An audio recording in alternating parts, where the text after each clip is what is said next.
Hello दोस्तों, स्वागत है आपका अपने चैनल सैफिक विस्पर्स पर।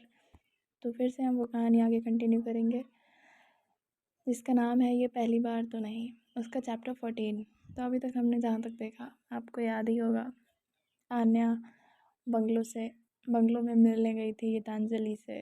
गीतांजलि ने कहा था कि मुझे कोई फ़र्क नहीं पड़ता है, और आन्या ये सब सुनकर अपने घर की तरफ वापस चली आती है। आन्या अपने कमरे में आई। खिड़की के पास कुर्सी पर बैठकर उसने अपना सर थोड़ा पीछे टिकाया और गहरी सांस ली। गीतांजलि के बारे में सोचने लगी। कृति और गीतांजलि दोनों मेरे दिल के इतना करीब हैं, दोनों मेरे अच्छे दोस्त हैं, पर गीतांजलि के सामने अपने दिल की बात कह नहीं पाती हूँ मैं। उसकी आंखों में कुछ अलग ही रहता है, उनकी आंखों में कुछ अलग सी कहानी छुपी हुई है। क्या है वो मुझे भी समझ नहीं आती। उसके होठों पे एक हल्की सी मुस्कान आई, पर दिल उलझनों से भरा हुआ था। दूसरी तरफ आयुष अपने कमरे में डायरी खोलकर बैठा था। उसके दिमाग में सिर्फ आन्या थी।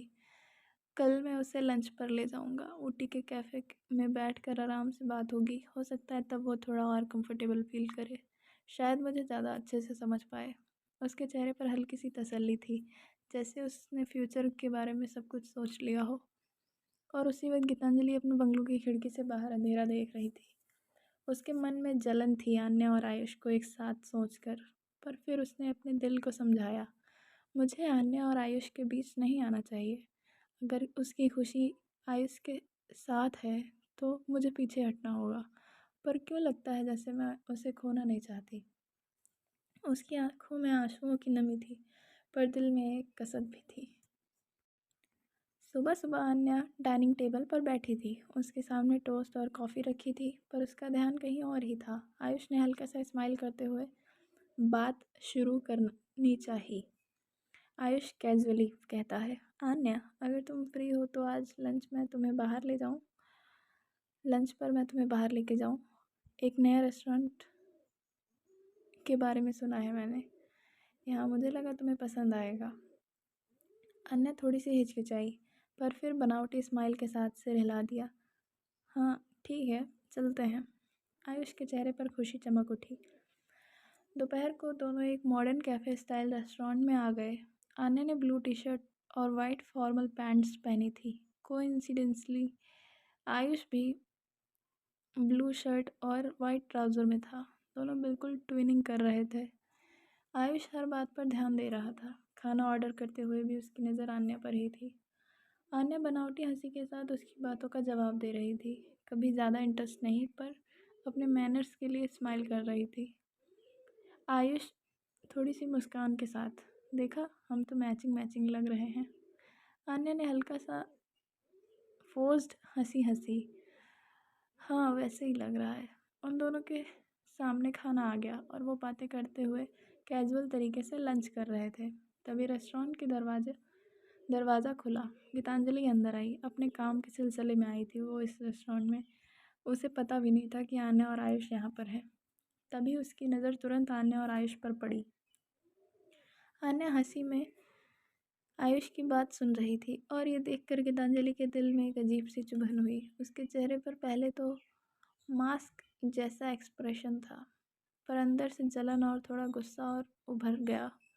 तो ये सब चल रहा है, आन्या उसके साथ इतनी खुश लग रही है, शायद मुझे ही अपनी जगह समझनी होगी।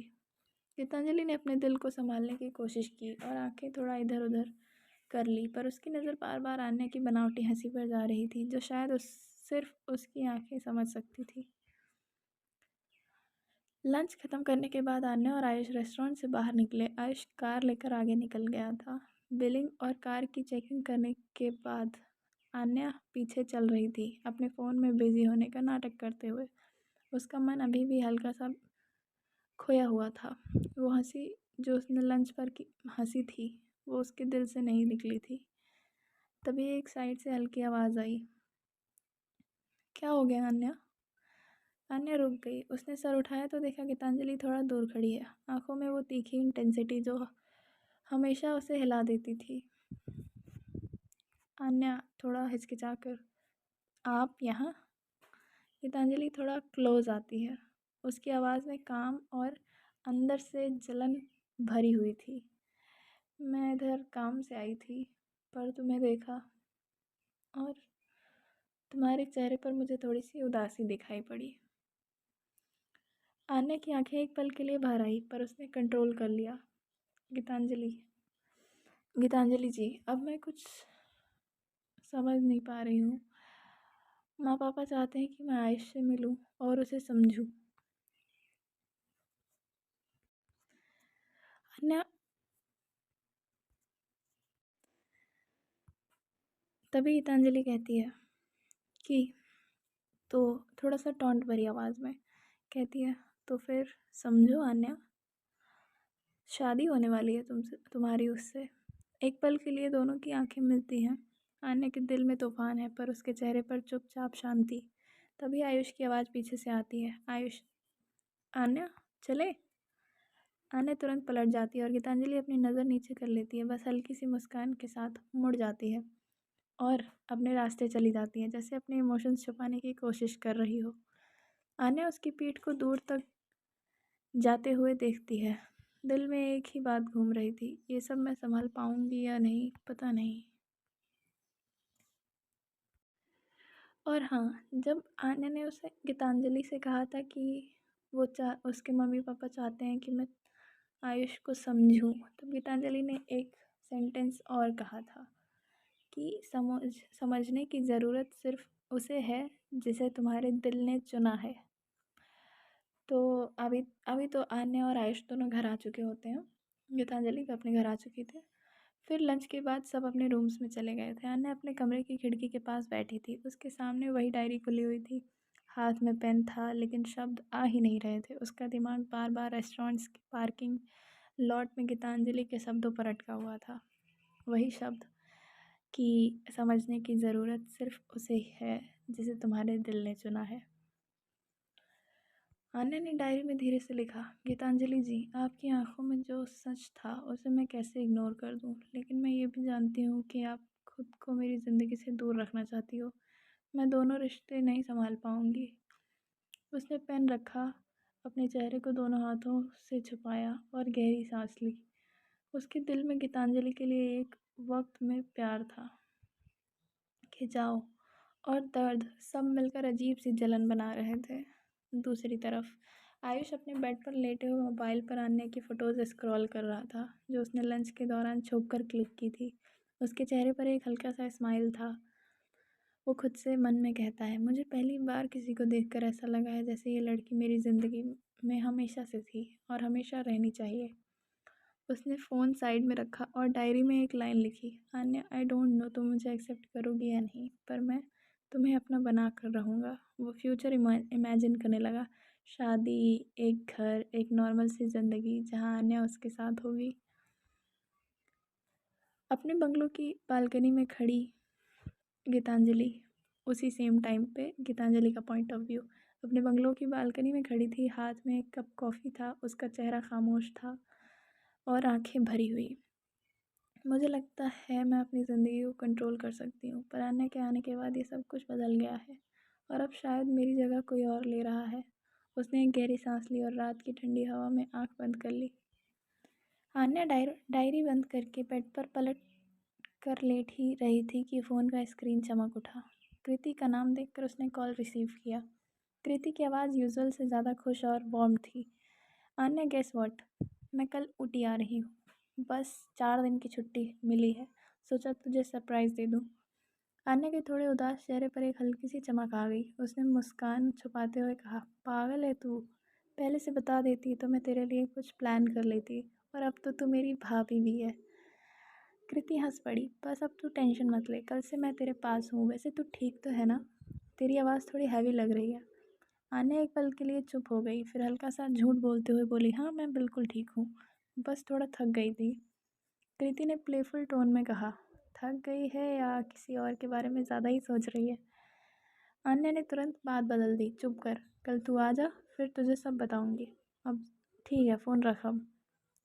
कॉल कट करने के बाद आन्या ने एक गहरी सांस ली। उसके दिल को थोड़ा सुकून मिला और कृति आ रही है, शायद उससे मिलकर अपने दिल का बोझ हल्का कर लेगी।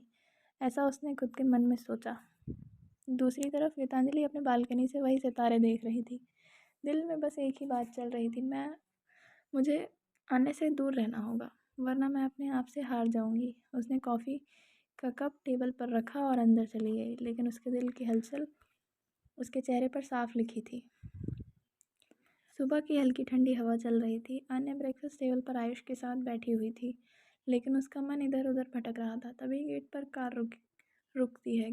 कृति एक कैजुअल डेनिम जैकेट और वाइट कुर्ती पहने हुए बड़ी सी स्माइल के साथ अंदर आती है। आन्या तुरंत उठकर उसके पास दौड़ती है। दोनों गेट के पास ही गले लग जाते हैं। कृति हमेशा की तरह बबली और चार्मिंग थी। आयुष उन्हें देखकर मुस्कुरा देता है, लेकिन गीतांजलि अपने बंगलों की बालकनी से ये सब देख रही थी।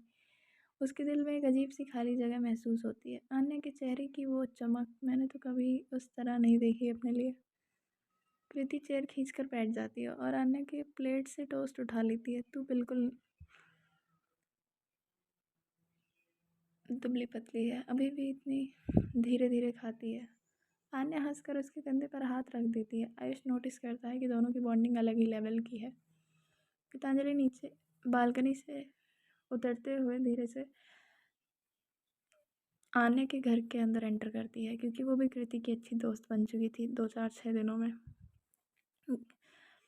प्लेन साड़ी में और नीटली टाइट बन में, लेकिन जैसे ही वो टेबल के पास पहुंचती है, उसकी नज़र सीधा आन्या और कृति के हाथों पर जाती है, जो एक दूसरे को टच करते हुए कैजुअल बातें कर रहे थे। दिल में चुभन होती है, लेकिन चेहरे पर वो यूजुअल काम एक्सप्रेशन बनाए रखती है। आन्या तुरंत गीतांजलि को नोटिस करती है। उसने कृति के हाथ धीरे से साइड कर दिया और गीतांजलि की तरफ मुस्कान देकर बोला, गुड मॉर्निंग गीतांजलि जी, ब्रेकफास्ट ज्वाइन करेंगी? गीतांजलि सिर्फ हल्का सा सर हिलाती है और सॉफ्टली बोलती है, ऑलरेडी हैड माइन। लेकिन अंदर ही अंदर उसका दिल जल रहा था। आन्या एकदम कैजुअल स्माइल के साथ आयुष की तरफ देखती है और कहती है, आयुष, मीट गीतांजलि कपूर। गीतांजलि ने एक कंपोज्ड सा नमस्ते किया। उसकी साड़ी का पल्लू नीटली शोल्डर पर था और आंखों में वो हमेशा सी शांति, लेकिन में दिल में तो आग जल रही थी। आयुष तुरंत अदब से खड़ा हुआ, एक चार्मिंग स्माइल के साथ बोला, अरे इन्हें कौन नहीं जानता है, ये पूरे इंडिया की प्राइड है। बड़े किस्मत वाले होते हैं जिनको इनके साथ बैठना नसीब होता है। गीतांजलि सिर्फ हल्का सा स्माइल देती है, आप बहुत ज़्यादा कह रहे हैं, मैं तो बहुत पहले सब कुछ छोड़ चुकी हूँ और अब तो मैं भी आप लोगों के जैसे एक आम इंसान हूँ। एक्ट्रेस तो मैं बहुत पहले थी। पर उसके मन में बस एक ही बात घूम रही थी, ये लड़का इतना कॉन्फिडेंट क्यों है आन्या के सामने। आन्या चेयर खींचकर आयुष के साथ बैठी, लेकिन आयुष ने अपनी कुर्सी थोड़ा और पास खिसका ली, इतना करीब कि उसके कंधे कभी कभी टच हो जा रहे थे आन्या से। आन्या थोड़ा ऑकवर्ड सी मुस्कुराहट के साथ चलती बातों में उलझ गई, लेकिन गीतांजलि की आंखें बस एक ही जगह टिक गई। वो डिस्टेंस जो आन्या और आयुष के बीच होना चाहिए था, वो अब ख़त्म हो रहा था। आयुष थोड़ा कैजुअल टोन में कहता है, अब ये लोग बैठ के ड्राइंग रूम में कैजुअल बातें कर रहे होते हैं। वहाँ पे आयुष आन्या से कहता है, आन्या, मुझे पता चला है कि आप पेंटिंग करती हैं। एक दिन मुझे भी सीखना पड़ेगा, शायद मेरी लाइफ थोड़ी रंगीन हो जाए। गीतांजलि कहती है, आन्या अच्छी टीचर है, ज़रूर सीख जाओगे। अंदर से गीतांजलि का दिल टूटा हुआ था। आयुष हंसी में आन्या के हाथ पर हल्का सा टैप कर देता है, देखा, गीतांजलि मैम भी कह रही हैं, तुमसे ही सीखना पड़ेगा।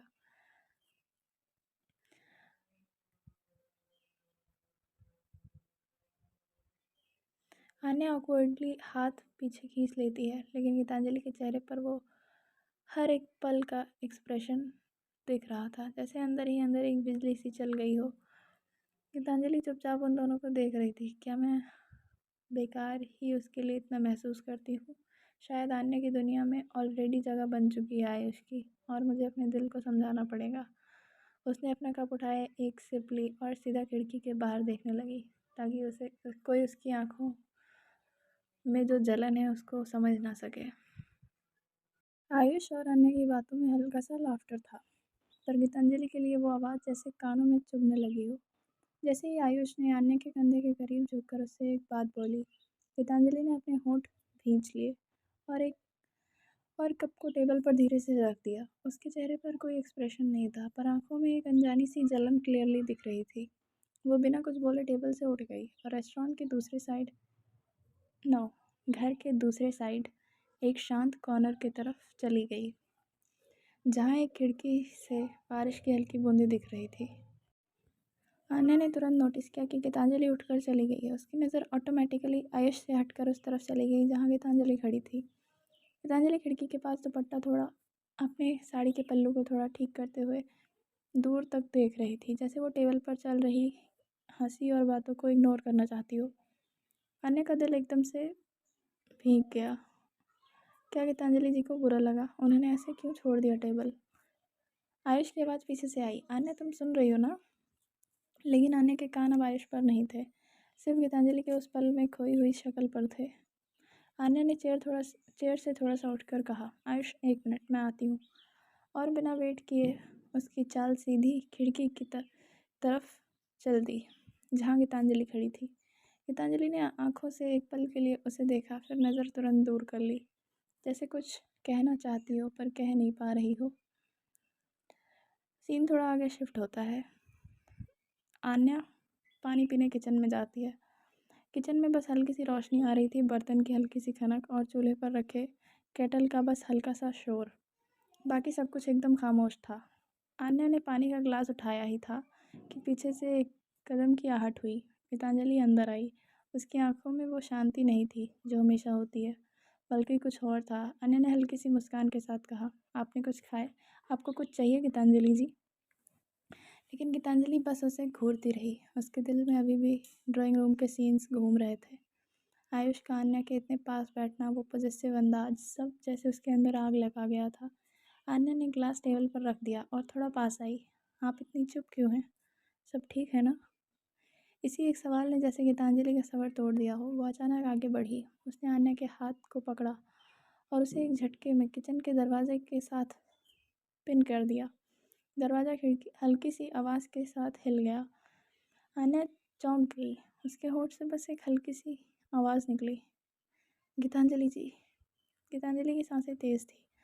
उसकी आंखें गुस्से और दर्द से भरी हुई थी। उसके होठों पर वो बात जो तक वो दबा नहीं पा रही थी, मैं और बर्दाश्त नहीं कर सकती आन्या। उसने धड़कते दिल से कहा, मैं तुम्हें किसी और के पास नहीं देख सकती। जब आयुष तुम्हारे इतना करीब बैठा था, लग रहा था कि मेरी सारी दुनिया मुझसे छिन गई हो। आन्या का दिल तेज से धड़कने लगा। उसने रेजिस्ट करना चाहा, पर गीतांजलि ने उसका चेहरा अपने दोनों हाथों से कसकर पकड़ लिया और उसके होठों पर जोर से अपना दर्द, अपना गुस्सा और अपना प्यार उतार दिया। उसने बहुत तेज से आन्या को किस किया। किस बहुत रफ थी, डेस्परेट थी, जैसे उनके अंदर का सारा दर्द एक पल में निकल रहा हो। आन्या की पीठ दरवाजे से लगी थी और गीतांजलि उसे और करीब खींच रही थी। कुछ सेकंड्स बाद गीतांजलि उसे थोड़ा दूर हुई। उसकी आंखों में आंसू चमक रहे थे। उसने धीरे से कहा, मैं तुम्हें नहीं देख सकती किसी और के साथ। मुझे तुमसे प्यार हो गया है आन्या, पागलों की तरह प्यार हो गया है, और मैं कभी नहीं चाहूँगी कि तुम मेरे बिना किसी और की हो जाओ, तुम मेरे अलावा किसी और की हो जाओ। आन्या एक पल के लिए थमी रही। उसके होठों पर अभी भी गीतांजलि की छाप थी। उसका दिल कंफ्यूज था, लेकिन आंखें आंखें उसके दिल की उलझन बयां कर रही थी। आन्या थोड़ी देर के लिए थमी रही। वो चाहती थी कुछ बोलना, लेकिन वो कुछ बोल नहीं पाई। गीतांजलि ने ये सब महसूस कर लिया था। गीतांजलि ने उससे कहा, गीतांजलि थोड़ी ही सेकंड्स में होश में आती है। खुद से अपने मन में कहती है, ये सब मैं क्या बोल रही हूँ, ये सब बिल्कुल सही नहीं है। फिर वो बातें घुमाते हुए बोलती है आन्या को कि सॉरी आन्या, ये सब बस हो गया, आई एम सो सॉरी बोलकर वो चली जाती है। आन्या अभी भी अपने मन में सोच रही होती है चीज़ें, और क्या होना था आगे जानने के लिए सुनते रहिए। ये पहली बार तो नहीं, ओनली ऑन सैफिक विस्पर्स। आगे आन्या का पॉइंट ऑफ व्यू जानेंगे। आन्या प्यार तो करती है गीतांजलि से, बट द थिंग इज़ कि उसके मम्मी पापा का प्रेशर भी है। दूसरी बात, गीतांजलि की एज ज़्यादा है। तीसरी बात, गीतांजलि एक औरत है। तो ये सब होता है क्या, जानने के लिए सुनते रहिए, आपको पता है क्या सुनना है। और थैंक यू। हंसते रहिए, मुस्कुराते रहिए, खुश रहिए।